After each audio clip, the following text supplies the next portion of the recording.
Hello, this is Good One, a podcast about jokes, and I'm your host, Vulture Senior Editor, Jesse David Fox.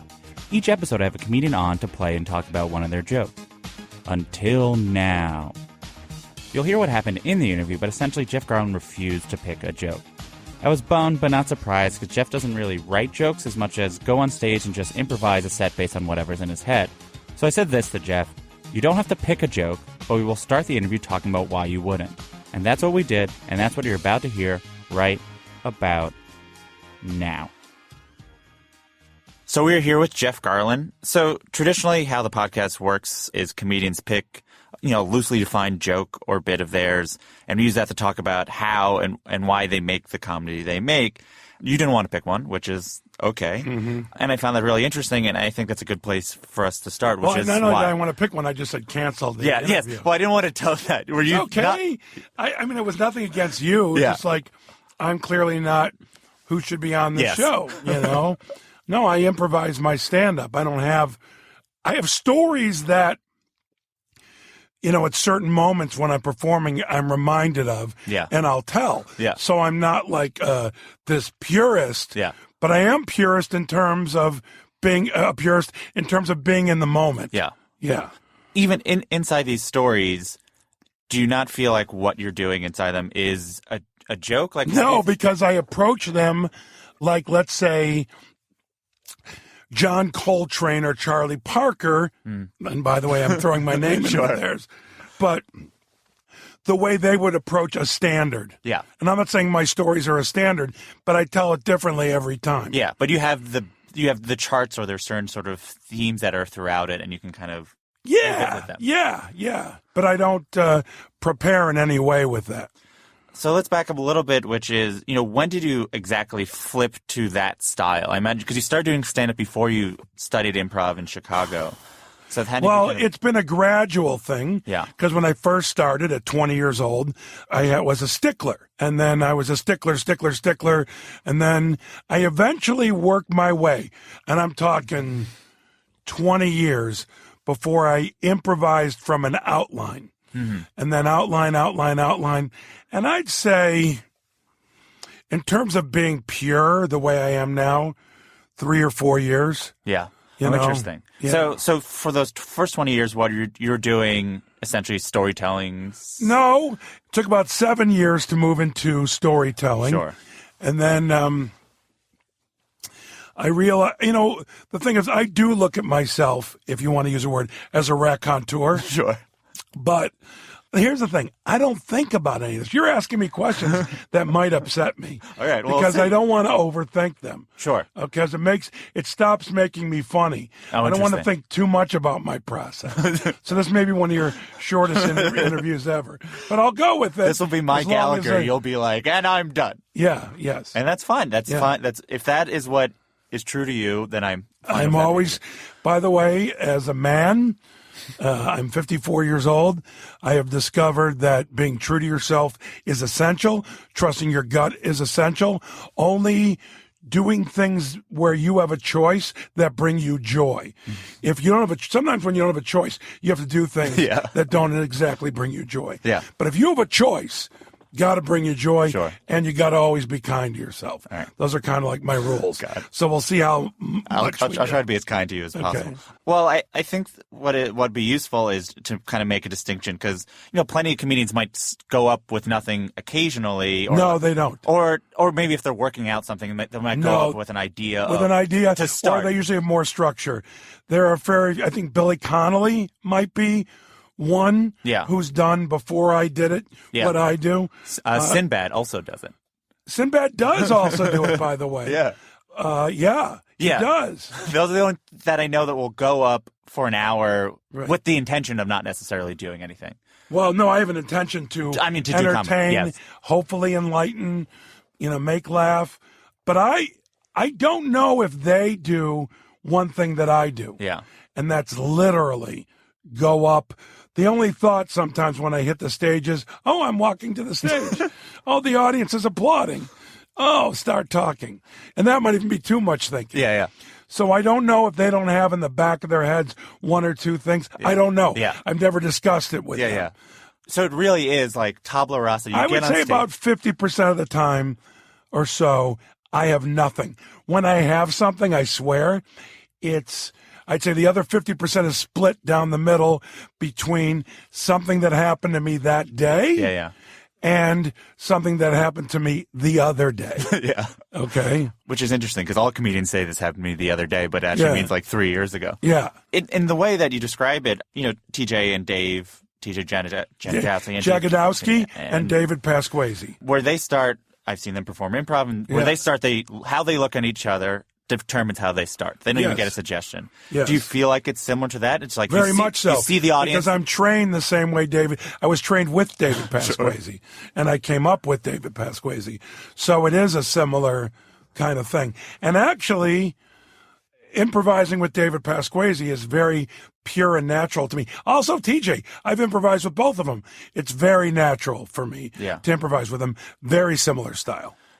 How do you view your relationship to the audience then in that case, where you're going up with nothing, you're going to entertain them? No, it's not a matter of entertaining them as much as I want to communicate, I want to be present, and I want them to dig me. I won't, dance. Yeah, and, sure. It's like I want them to be in relationship with me. If they are, it's a much better show. If they give me nothing, it's no show. Yeah. And usually it's varying somewhere from the middle on up. Mm-hmm. Occasionally middle on down. But usually 90% of the time they're giving me something, if not a lot. Do you view it as a conversation between you two, but you're the only one really talking? No, I view it, it's a conversation where it's kind of like having a conversation with somebody who talks more than you do. Sure. But it is a conversation. It is a give and take. Yeah. And I'm very open to their reactions. What is the ideal, there's comedy clubs, there's comedy theaters, there's improv theaters. Do you have a sense of traditionally what is the best context? The best thing for me is to be in a classical theater in terms of 300 to 500 seats. Maybe even 99 seats. I shouldn't even say 3. Yeah. But a theater is the best place for me. Mm. Not a comedy club, not a big theater of thousands of people. I've done both of those many of times. Yeah. And they both work very well. Yeah. But are you talking about the best? Yes. The best for me is a theatrical environment. Intimacy. Because even when you're like in a Broadway-sized theater, it's very intimate. Yeah. And this might be where it pushes over to what will be an annoying question, but we'll see. So every comedian, what is the thing how would you describe the thing that strikes you to be like, this is something that there might be something that's funny in? Terms of story or whatever? Yeah, or just like, because we all live a life, and comedians have whatever it is, they're tuned to be like, there's something here. Right. And for some comedians, it's like, oh, this annoys me, or this makes me angry, or this makes me happy. Right. How would you describe that? Okay, so to do that, first off, I don't analyze that. Yeah. But things occur to me. I say them.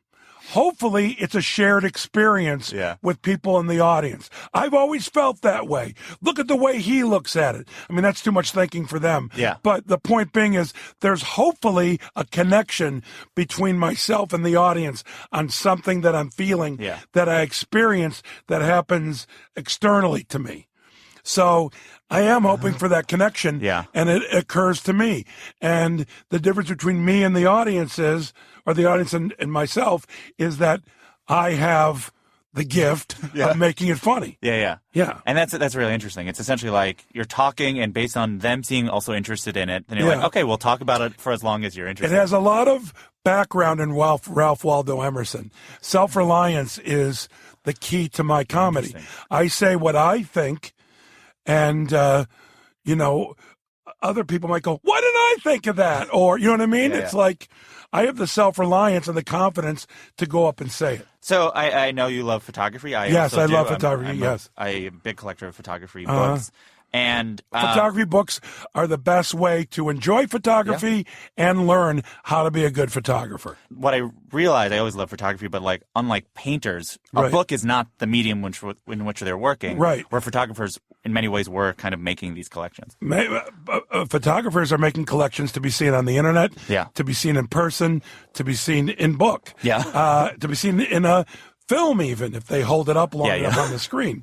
Whereas painting, I agree with you, it needs to be seen in person. So I was talking to my art director at Vulture, and we'll see if this sparks with you. I was thinking about how my two kind of favorite art forms in many ways are comedy and photography, but specifically street photography. Yes. And I do think they share a similarity of everyone's looking at the same things, and those two mediums allow us to see through another person's senses. Right. Is that experience, as a person who takes photographs and does comedy, is it similar? Most definitely. And I can name a photographer who is the closest between the two. His name is Matt Stewart. And he is, I think, brilliant. I think he's a genius. And he has taken, there's another guy named Craig Semetko who has had some really great moments. But Matt Stewart is my guy, my go-to guy, who uses film photography, and he finds moments where no one else will find that moment, and it is perfection, and it is always funny. And that, to me, he's my favorite photographer in terms of living now photographers. Yeah, I mean, it's interesting that I will laugh looking through certain books because, and even if it's just. Have you looked at Matt Stewart yet? I've not, but I will. Oh, you are going to be so happy. I'm actually jealous that you can experience him. You can go to his website and see his stuff and order his book and stuff. Yeah. He's magical. He just became is it Magnum photographer? Yeah, he's part of Magnum. Awesome. Yeah, he's quite wonderful. Yeah, there's. I'm happy to talk about him for the rest of our interview. I would. I'm like that in terms of, Jack Benny's my favorite all-time comedian. Yeah. And one thing that he was known for is his generosity towards other comedians. Yeah. That's how I feel. Well, that is something that I've known. You help Dennis Leary and Jon Stewart with early specials, but it seems like you help young comedians throughout. And yes, young comedians. There's a young comedian I'm working with named Heather Pasternak, who I think has great potential. Matt Edgar, another young comedian. So varying degrees, I throw myself out there to help these people. By the way, not unless I'm asked. Yes. But I'm not charging any of them. When I was younger, and I wasn't as established, but had a reputation as someone who helped comedians, and I wasn't earning any money, I did charge comedians, but a lot of them weren't my friends. Yeah. And I would charge time to be with the comedians. So, for a younger comedian, obviously those are Heather Pasternak, you can say her. Heather Pasternak. Yeah. What advice are you giving, or what is the perspective that you're offering? It's not a matter of where there's specific advice that I'm giving.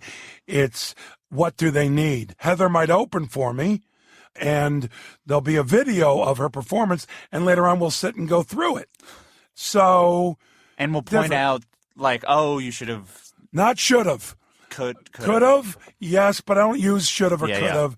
I just use you'd want to. That's interesting that. That's what I was so curious about that, because that sort of craft consideration, right, mixed with the fact that people know that you just go up with kind of nothing, right. And it does make sense, but it is an interesting square to circle, circle square in terms of how do you connect these things? Well, because they are connected. The only difference is, as opposed to mine being written down, it's floating around my head, yet to be discovered. But it comes in the format of the style in which I say things. But that being said, I am going to be crafting some semblance of material because I'm hoping to work my way to a Broadway show now. That's my focus. I'm probably going to play clubs for the next 6 months or so on a consistent basis. And then I'm going to start moving into theatrical environments, and then probably off Broadway and then Broadway. So then if you're going to transition to material, how do you then make sure it still feels like the part of the stand-up that you... well, there's two thoughts. Yeah. One is I will tell it differently every night. But it'll be a structure in terms of I have the same thing I'm going to every night. I also transcribe my improvisational shows. So the material that's in there will make up my show. I've probably already got I'll just be conservative and say I at least have 2 hours of material over the last 3 years of improvising. I'll do an hour and a half show, and I'll probably take an hour of material for an hour and a half show and see where it ends up. So at least a half hour will be truly improvised. Yeah. And the other hour will be told differently every night. Would it be revolving around a theme or sort, or just? Oh, it'll be a theme in terms of humanity, my humanity.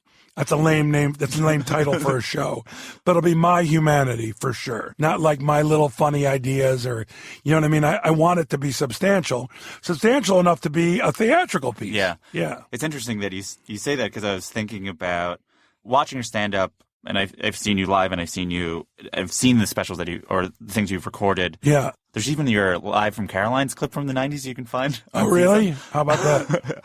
But a lot of the times when I took out the idea that you'd be writing jokes or not writing jokes, if there is a joke, or what is the bit of it is you. Right. It's not like laugh at me, but it's like I'm here to be laughed. Well, no, laugh at me, laugh with me. Yeah. Hopefully laugh at yourselves, but I mostly will.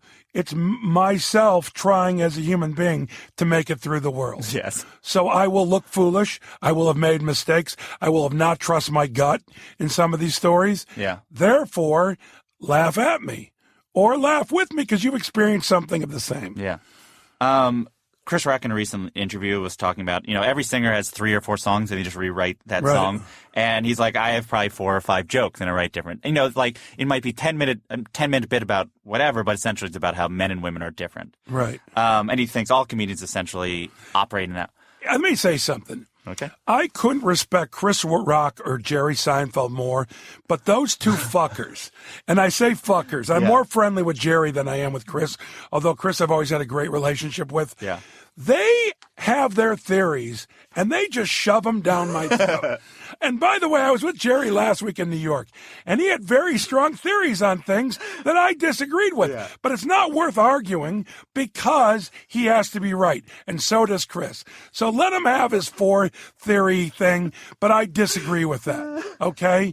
I'm not going to go off on my theory because the truth is true to everyone, okay?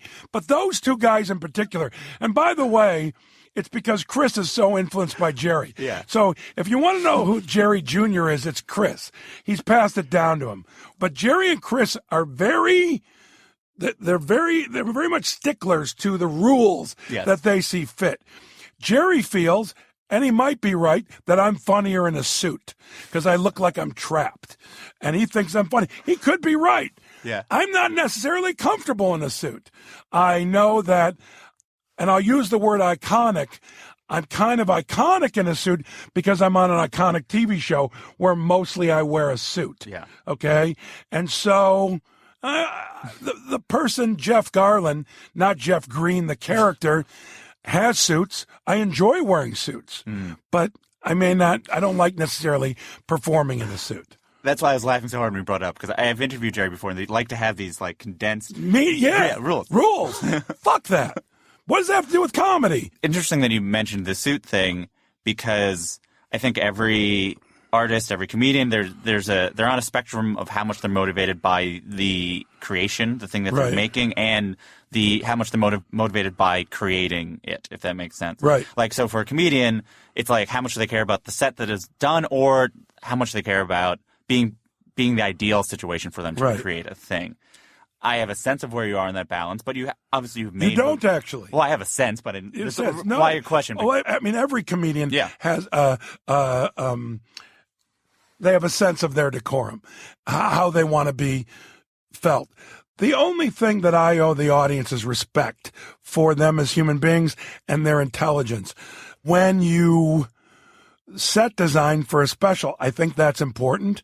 And what you wear, I do think is important. In terms, it's like, what are you wearing when you shoot a movie? What costume? What thing? Mm-hmm. And it doesn't have to be a costume, but it has to represent where you're at, what you're thinking. Yeah. But I mean, the idea with this, you wearing a suit, which was interesting, is that there's a conflict between it may or may not make you funny or whatever, but also it might not make you comfortable. Right. And then and your desire is to be comfortable, but your desire is I also am maybe comfortable, but not as comfortable as I am in, I have kind of like a uniform. I noticed, and and it's going to sound crazy. I wear Lacoste t-shirts because I loved, when I was a kid, I always wanted alligator shirts. Sure. I love the alligator. Yeah. I never would be caught dead in any sort of polo shirt. Well, I'd be caught dead. I have no choice. But I love Lacoste as a brand. I love their styling. And even the pants that I wear are Lacoste pants because they fit the way that no other pants have fit. Shoes, I will either wear there's a few different kinds. I like Doc Marten with my orthotics and New Balance with my orthotics. I wear orthotics because I have very flat feet, and being on stage for a long time, it can really. My favorite shoe of all time, though, are Puma Clydes. Not Puma Suede, even though they look the same. They license the name every 3 years. It's called Clyde. And when I was a kid, it was called the Puma Clyde. So, and when I was a kid, my mom would never buy me them. She bought me PF Flyers or just plain Converse. So I always dreamed of someday owning a pair of Puma Clydes. Now I got 3 pairs. Not that crazy. Not that great. And I wear them on occasion. But so, would you notice an audience reacting to you differently? It's hard to know because every audience is different. No, they would react different to me if, Richard Pryor, in one of his specials, I wore a red suit. Yeah. If I wore something, which he, by the way, looked back on as a mistake. Because it's too distracting? It just was too much. It was nonsense. So, to me... Do you know if Eddie Murphy regretted wearing the leather suit? I never asked him that. Although, on some levels, his idol, as far as I know, his idol comedically was Pryor, and his idol, period, was Elvis. So I think that sort of fit into that. Maybe it was the red for Pryor and the red for, the leather for Elvis. I don't know. And by the way, that's a compliment to Eddie Murphy because he's actually the most charismatic and brilliant performer I have ever worked with. Wow. That includes Larry David. That includes everyone. Yeah. And no offense to anyone else. By the way, Eddie also worked at I'm sad that Eddie doesn't still do stand-up because the Eddie of today would have so many interesting things to say. Yeah. He was a boy when he performed before. Therefore, I'm fascinated by it because he's such a great performer, but I think, man, what he could be. Yeah, and I hear that the story that I always hear is that he keeps on watching stand-up. He watches everyone. Oh, he's a big fan of stand-up. Yeah. And he's still funny. Do you know what Eddie Murphy loves more than anything? What? Making music. And he's not going to put it out there because he doesn't need the criticism. Yeah. He loves to be in his studio and make music. That's his passion. So then it's why? I'm sure he's even come close to going down the hill to the Comedy Store. He says it all the time. He likes to float it in interviews. But but it's not happening anytime soon. But the thing that he's going to have, it's really, I got to tell you, and this is not an ego thing because I recognize ego and throw it away, but I would love to just help him get started again. Yeah. Because I would love to help him, motivate him down the path of the true artist. Not that I'm a true artist. That's for other people to decide. Yeah. I just do what I do.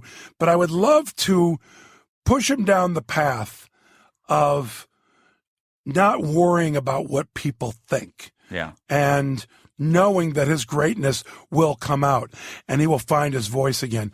But it'll be a little bit of a rocky road. I think that's what he doesn't want to go through. Because discussing it with him when I did, the expectations are so high, and I think that's too intimidating to him. Yeah, their expectations are so high, and best case scenario, they laugh at you just because you're Eddie Murphy. It'll take you so long to get. Well, by the way, they will. Yeah. They will. But he's got to get to... Here's the thing. He's so naturally funny that he could do what I do and be better at me at doing it. He could in a very short time. I think, in all sincerity, Eddie Murphy is the greatest comedian who ever lived. Now, Pryor is the greatest stand-up.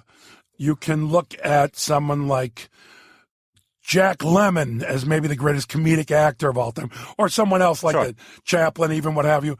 But if Eddie Murphy worked at stand-up, he would be the greatest stand-up comedian of all time. That's interesting. That is a distinction. I think he's talking to. He's saying why he wouldn't just go back to stand-up. It's like, look, I'm not like trying to be. I'm like in Chaplin territory in terms of like the greats of all history. Like it's hard. It's not like, I'm just like a comedian coming back. He would be. Him coming back is. He would be the greatest stand-up comedian who ever lived if he put it in now and did it. He's so young. Yeah. I think he's 55. We're around the same age. He could do it and do it with damage. You know, I haven't seen Eddie in a long time. I'd love to talk to him about it and just really, But, the dude's so comfortable in who he is. He has nothing to prove, but just knowing he makes the word. Here's the thing. It's about contributing, and Lord knows the dude contributes as an actor. Yeah. But, man, the contribution he can make as a stand-up artistically. I mean, look, like Kevin Hart, for example. Man, I think that dude's great. Ain't near as good as Eddie Murphy. Yeah. He's the Babe Ruth. He's just that much better than everybody else, including Chris Rock. Because Chris Rock, great stand-up, his charisma and his naturalness cannot hang with Eddie. And that's saying something about Chris Rock, who's in the Hall of Fame, who's one of the all-time greats. You know what I mean? Yeah. And the names I'm pulling out are so spectacular. But Eddie Murphy is that much better than everyone. Yeah. If he focused it on that energy that he he could still do films and do his thing. But if he really took the risks of being who he truly is on stage, and not worrying about the laugh, because if there ever was a guy who doesn't have to worry about getting the audience to laugh, it's him. Yeah. To get back to you, fine, whatever. Might as well talk about you a little bit. So you do have some things that become material. Yeah. If you're improvising, what do you look for to make it so like, this is a thing that I should be revisiting? Like, what is it that? I think I just use one word: timelessness. I'm more interested in that than something about our president or about something that's uniquely now. Will this be timeless? That's my big question, and that was what I choose eventually for my material and the show I end up doing will be about timelessness. Something that 25 years from now will still hold weight. The human condition usually serves that. There's one joke that you seem to will revisit, and it was in your the 2008-2009 special, and you also did on the Tonight Show, which is I guess I'd call Baron von Cream. Oh, but that's not in my. I will never do that again. But I did have one. The reason I won't do that again is that's in my movie Handsome. Yes. Have you seen Handsome yet? Yeah. Oh, how about that? Okay. That I did have a question about that joke in particular because I love that joke. It is without a doubt the best story I've ever told. Oh, interesting. Just without in terms a of doubt. Laughs or in terms of both? There's a reveal at a certain point, and that laugh is so big I don't know what to say. The earlier version is he does the thing with the cream, then you meet him on the plane, and then he talks about Waffle House pussy. Yes. And then later versions, it's more about the difference between creams and lotions. And I add that, yes. I learned that from my friend Courtney Culkin, who one day, she saw me perform at Caroline's. She said, "Do you know the difference between a cream and a lotion?" I said, "No," and she explained it to me, so I added that in. Yeah. So how true are your stories? And not in terms, like, they might be emotionally true, but like in terms of how that story, or just in general, when you tell stories, no, there is no in general, because there's no in general. Yeah, that story is 100% false. There's not one iota of truth, except that there was an old black man in line ahead of me at the airport going through security, and I imagined that exchange with the woman at security, and then I imagined that he was. I didn't. At first, it was just him with his creams and lotions. Yeah. Not knowing the difference. Then I thought, well, what if he's sitting next to me on the plane? Then I thought about the whole thing. And then at the same time, at some point, I was performing in Atlanta, and I was with my friend. Who was I with? It's very important to me that I always say who I was with. I was with Aaron Foley, comedian Aaron Foley. And we were sitting in Waffle House, and I said to her, just in my voice, "Man, I love Waffle House pussy." She burst out laughing, and on stage, I kept on talking about Waffle House pussy. Then I added it to the story. Oh, interesting. So it built and built and built to this story that seems so real. Yeah. And then I put it in the movie. Yeah. I don't want to say how it's in the movie, but it's in the movie Handsome, and so now never to be done. Yeah, again. it's very much in the movie. Yeah, it's very important. Yeah. In the movie. It's not just let me have fun with this. Yeah. So I'm done with that as a story per se. But my stories I'll never reveal. But I'll say this. Actually, outside of that story, everything is mostly true. Yeah, it started with something true. Yeah, whereas that story started with a brief moment to lead to a whole, 5-minute story. Yeah. Yeah, but I'm glad I told it on The Tonight Show, and I'm glad that it's in my movie now, but it's done. Yeah. That one really ran a course. Yes. Yeah. Because it really is like, oh, it's this, and then it's like, oh, what a life for that little small. What a life for just me standing at security is where that all started from. Because I was like, if it is a true story, it is amazing that what life brings you, but it's even smaller of an interaction that you had that you were able to use in so many ways. It's my imagination, man. We'll be right back with more Jeff Garlin after this word from our sponsor. Hi, it's Jesse from this podcast you're currently listening to. I hope you like it. Actually, so this is an ad for the podcast. So if you do like it, you know the drill. Please rate the show and write a review on Apple Podcasts. If you do, I'll Venmo you $30. Oh, wait, I'm hearing I'm not allowed to do that. All right, so if you do, I guess I'll say thank you on a future episode and tell you that you're good. Like Lulu Liv, who wrote a comment that said good one, and under it, she wrote great show. I don't know why I sent it to her, but you're good, Lulu Liv. Thank you so much. Or another one is hey224456. Under the comment, good job, wrote funny. So thank you, hey224456. You are good, hey224456. So that could be you. You could be hey224456. I will say thank you. I will say you're good. I love you. I'm in love with you. Have a good one. Enjoy the rest of the show. All right, we are back with Jeff Garlin. So I also, of course, want to talk about improvising in a more traditional sense, which is in scenes. Right. Do you remember, let's kind of back up again, which was when you first kind of started, you first kind of found yourself in Chicago, when it kind of clicked, it's like, oh, this is kind of where I'm really comfortable in terms of interacting in scenes or in acting or performing. It didn't click in Chicago. Oh, interesting. Because in Chicago, in Second City, I'd walk out on stage and the audience would love me immediately. So I thought, oh, all right, in scenes, there's something about me that makes the audience go, he's the funny one.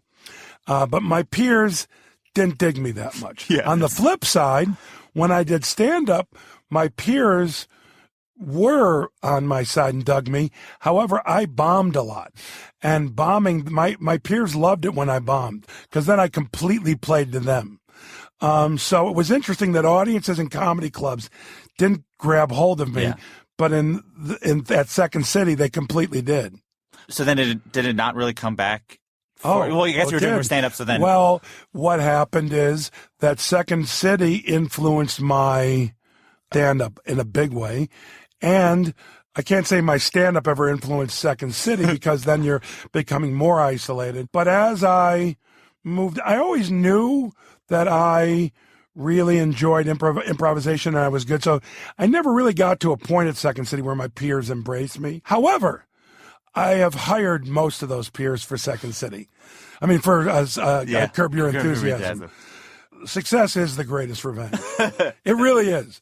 And also knowing I thought that was going to reveal your benevolence, but it it is because I don't care. Yeah. I'm not thinking about it like, ha ha. Got it, but it is wonderful that people think you forget their cruelties towards you. And the great revenge is to be really nice to people who weren't very nice to you. And to employ people that weren't very nice to you. I didn't use it to take advantage of the situation as a power move or an ego move. It was just an enjoyable move. Yeah. How much improvising were you doing, like scene improvising were you doing before the sort of Curb Your Enthusiasm special? And then so obviously Curb is now known for how improvised it was, but how natural was it filming that? Very natural. Here's what it was. Here's the difference. So I moved out to Los Angeles. I say here, you're usually based in New York, but we're in Los Angeles. I would improvise with Second City alumni. Got it. And again, didn't have the best time. did the best I could, Yeah. but did not have the best time. And also the difference between myself and most. There were other people who were just like me, where it was to work out. But for a lot of other people, they'd hear word that somebody was in the room, or even not, just the potential, and it was all about them. So I became more of a team player in their eyes because I was always about the other person. So I grew that way because I was only concerned about getting better. Whereas immediately upon doing Curb Your Enthusiasm, man, everything in my head was about Larry, not about me looking good. And that just grew from there. And I do think that I should win Best Supporting Actor every year. And no, wait till you hear why I say this. Because generally supporting actor is best person who's not the star. Yeah. But if you look at who's supporting, like really supporting on Curb Your Enthusiasm, in the scene, I make it all about everybody else. Yeah. If I'm funny, great. But it's all about everybody else. Yeah. So I am a true supporting actor. And there are a few others. Yeah, that is interesting because that is natural to improvise. And also works as your character as a manager. Right. So it's like, it would make sense that all you do would be like, one, because it helped tell Larry the character to be like, yeah, that is crazy. That is weird that it's happening. But that also helps the plot move forward. It helps the plot move forward. There's a deal of exposition. But, I'm allowed to be funny. But I don't... It's not, it just happens naturally within the course of a scene. Yeah. Whether it's used or not, it's ultimately not up to me. Even though I'm a producer, Larry will go, you know why I cut that? It's like, yes, I know why. So some things I've done that I've been very proud of in terms of, making a choice beyond exposition. Have been on the cutting room floor. So, Curb works from an outline and scenes are a very specific story outline. What does it look like? You get it's 7 pages long, and it's essentially the story of the show. Yeah. Very little of it is not very much of it is dialogue. Yeah. I may get one line that Larry will write per episode. Yeah. That he wants me to say. Other than that, I know the story, I know what has to be said, and I just say it. So, like, a scene starts, and is there like, okay. There's a paragraph, or 2 paragraphs about the scene. Got it. But we will adapt it to what's going on. So, and it's generally first drafts. It's not like, if Larry rewrites, he just rewrites himself, or he'll bounce it off Jeff Schaefer, who's one of the producers. But it's not like we have a room, or there's rewrites, or did you get the new draft? It doesn't work that way. Here's the draft, it's an outline, and then you'll find stuff on the day, and then it goes where it is. Yeah. And then, could you improvise something that would change the plot in any way? Most definitely. Yeah. But you don't necessarily want to. If something's working, if something's not, maybe, but I do a different take every time, unless he asks me to repeat something specifically. So, and then you also shot your movie with an outline in a similar way as your outline? No, I shot my movie Dealing with Idiots with an outline that I never showed the actors. I told them before the scene what the scene was about. Whereas Handsome, my Netflix mystery movie, I like saying that was from a script with very little improvisation. Oh, interesting. And I want to make one clarification. People think you improvise because you're trying to fix something or the script's not that good. If you're improvising because the script's not that good, you're in trouble. Yeah. You have to improvise to sort of like, it occurs to you. You say it. Yeah. And so you can be fearless when you're doing a movie with me that I'm directing, that I've written, and I co-wrote this with Andrea Siegel. But you can be fearless in terms of, I'm going to take a chance here. I'm good. What's the worst that'll happen? Don't do that again. Do this. Or that kind of work. Maybe try this. Yeah. It's very open to interpretation. I like actors really learning their lines, and then I say, forget it now, and just say whatever you want. And you know what's remarkable? Generally, they stick to the script. Yeah, they just like say it in the cadence or the words and way you would say it. So ultimately the script... No, it's not even that. It's not even that. I'm talking about they will stick. Like they learn it. Because I say, learn it, and then forget it. So... The worst thing the thing that you don't want as an actor, as a director, is the actor thinking about what they're saying, where they should only be thinking about saying it. Yeah. And whatever performance, if they're in the moment and they know the words or know what the scene's about, they're safe. You know, as I said, know what the scene's about. So let's say you have no idea what you say next, but you know what the scene's about. Just say something. You mentioned you wrote this with a partner. I believe all your films you worked with a partner? I usually like collaborating with people. I was thinking that because I write by myself a lot. Like I'll write drafts by myself. I'll rewrite drafts by myself.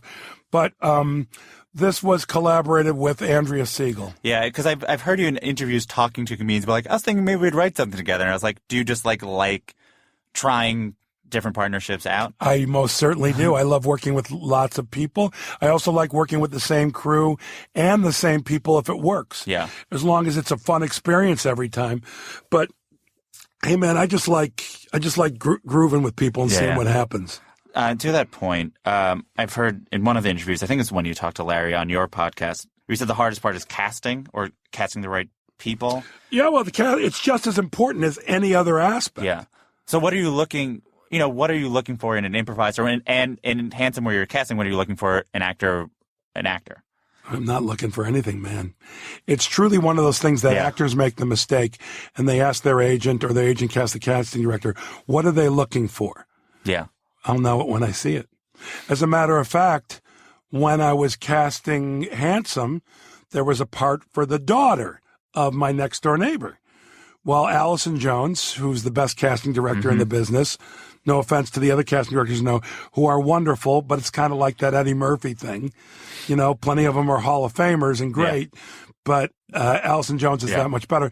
She brought in J.J. Toda, who is a gay young man who is very distinct in his style. And I said, oh, well, the girl's going to have a best friend. And I cast him. Just because you met him?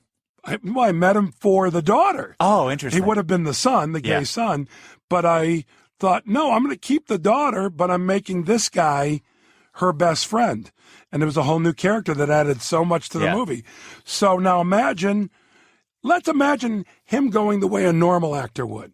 Well, they're looking for a woman. Oh, well, I guess I'm not going to go in. Well, go in anyhow. Well, I'm not going to get it because I'm not a woman. Oh, I'm not going to get it because I'm not what they're looking for. Yeah.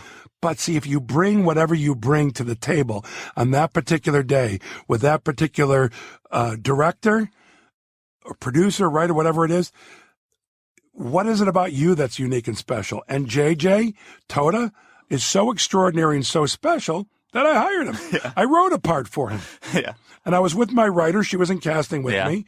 And we looked at each other and went, let's do this, So there are no rules. Bring what you bring. Yeah. And don't ask for a response after you're done.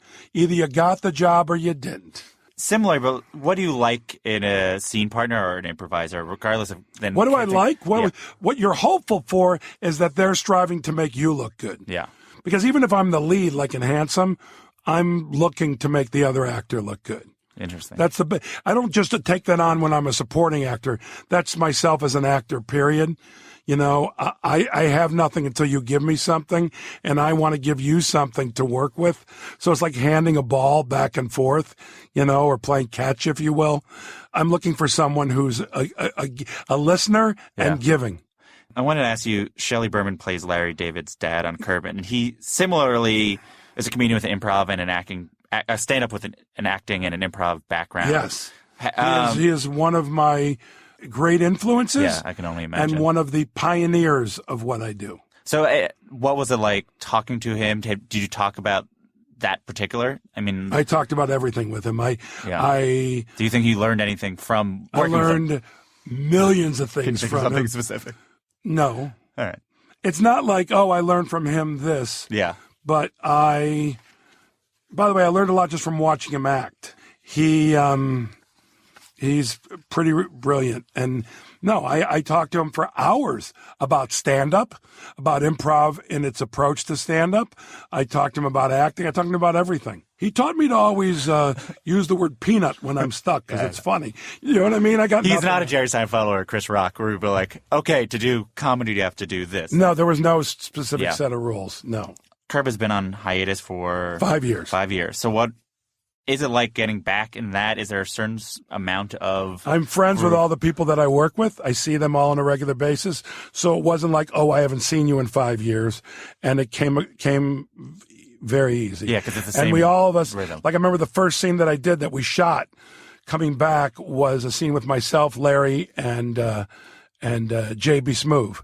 And these are friends of mine. Yeah. So it was like we worked the week before. It was not difficult, and it was wonderful. In those scenes, how much do you, I mean, it is hard to answer, but like, how much do you feel like you're playing yourself? Like in your brain, are you? No, I'm always Jeff Green. Yeah. I'm never playing myself. At all times, I just You're put that on like a suit, literally like a suit mostly. And no, I'm that person. What comes out is myself. So people like the character, it's because they like Jeff Garland. Because that character, Jeff Green, has no morals, no integrity. He's only about he's the best friend a guy like Larry could have. Yeah. I don't need any plot spoilers or hints, but 6 years is 5-6 years is a lot of time of just like a person's life, both Right. your life Yeah. and Larry's life. So in this way, almost on a personal level, how did this season feel different? At a personal level, it was the most fun I had. It was the least stressful, least worrisome. On the other hand, I was filming the Goldbergs at the exact same time. I had 1 week off, Christmas to New Year's. Other than that, it was one day one day another. 1 week one, Yeah. 1 week another. 2 weeks one week another. 2 weeks, 2 weeks. 1 hour on one, 7 hours on the other, 8 hours on the, So that was very stressful, and it took away a lot of the joy. Yeah. But it didn't affect my work in either. Yeah. But it would have been the most fun I think I would have ever had in my life. You had to temper that. Oh.